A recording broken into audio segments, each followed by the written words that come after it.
In the shadows where truth and tales intertwine, we find the thrilling, the chilling, the downright spine-tingling. From the paranormal to the peculiar, every echo has a story. Dare to delve into the unexpected, the unexplained? Brace yourself, for you're about to embark on a journey where fear meets fascination. Stay tuned if you dare, for stories that will make your heart race and your mind ponder. Welcome to the realm of the eerie, the realm of the unknown. And remember, like and subscribe, if you dare. A typical day at the FBI office was interrupted when I, Dennis, was summoned by my senior manager, Joe. He laid out a high-profile case in front of me, a case that would take me deep into the heart of the country's wilderness. The subject of this case was Jacob, a young man with a silver spoon in his mouth and a penchant for adrenaline. He was a trust fund kid who, in between sipping cocktails on yachts and jet-setting across the globe, developed a taste for extreme sports and experiences. Jacob, it seems, had decided to swap his designer gear for a rucksack and hiking boots, and embarked on a journey into the wild. His destination was a well-known national park, a rugged and untamed expanse of nature that was as beautiful as it was dangerous. But Jacob was not one to be deterred by such trivialities. He was, after all, a man who sought thrill and adventure, a man who believed he could conquer anything. Yet it was in this wilderness that Jacob disappeared, like a drop of water in the ocean. His last known location was deep within the forest, a place where the trees whispered secrets to the wind and the sun barely peeked through the dense canopy. It was a place that held a sense of foreboding, a place where man was not the apex predator. The news of Jacob's disappearance sent ripples through the echelons of society. A young man at the prime of his life, vanishing without a trace, was not a matter to be taken lightly. The case was handed over to the FBI, and I was chosen to find Jacob, to bring him back from the wilderness. Even as I sat in my office, pondering over the case files, I couldn't help but feel a sense of unease. Something about this case didn't sit right with me, but as an agent, it was my duty to follow through, to chase after the shadows until the truth was revealed. With a sigh, I embarked on the 4-hour drive to the national park. Upon arrival, I checked in with the ranger's office, where I met a young woman named Katie. Her features were hardened by the wilderness, yet her eyes held a spark of youthful energy. Katie was a seasoned ranger, well-versed in the unpredictable ways of the forest. She briefed me on Jacob's intended hiking route, a challenging trail that wound its way deep into the heart of the national park. Jacob, it seemed, was no stranger to the thrill of extreme sports. He had set off on this daring journey armed with an impressive array of gear and supplies, yet it was clear that his enthusiasm for adventure had far outstripped his knowledge of survival. Katie and I, both experienced in the ways of the wilderness, knew the dangers that lurked within the forest shadows.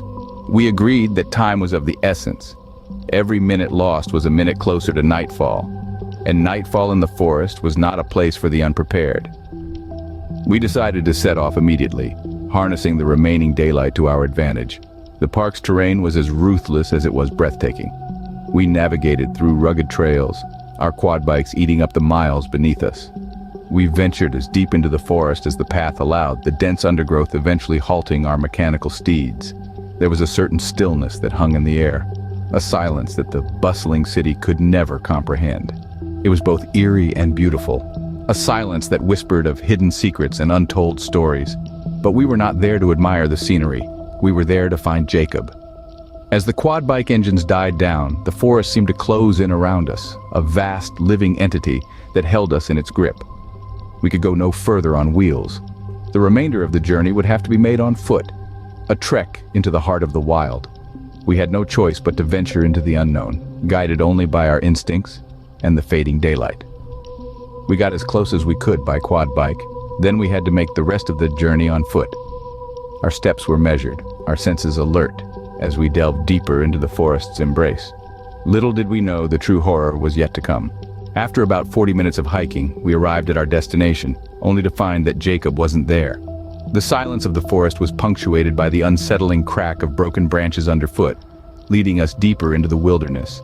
We were in uncharted territory now, the path unwinding into an eerie labyrinth of shadow and foliage.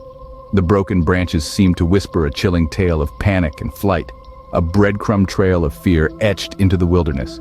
Each snapped twig and crushed leaf heightened the sense of dread knotting in my stomach. This was no ordinary lost hiker scenario. The forest seemed to hold its breath, its secrets hidden amongst the dense undergrowth and towering trees. The sun was beginning to dip below the tree line, casting long, monstrous shadows that danced and flickered with every rustle of the wind.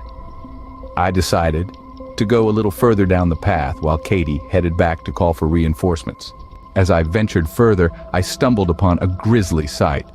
Jacob's backpack, filled with his gear and supplies. The backpack had been discarded, its contents strewn about haphazardly as if in a rush. This was not the sign of a thrill-seeker, but of someone in desperate fear.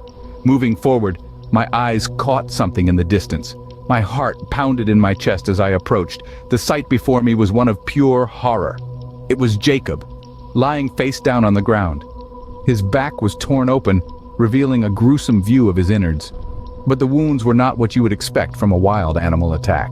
They were clean, almost surgical. His organs appeared to have been removed with precision, not torn out in a frenzy.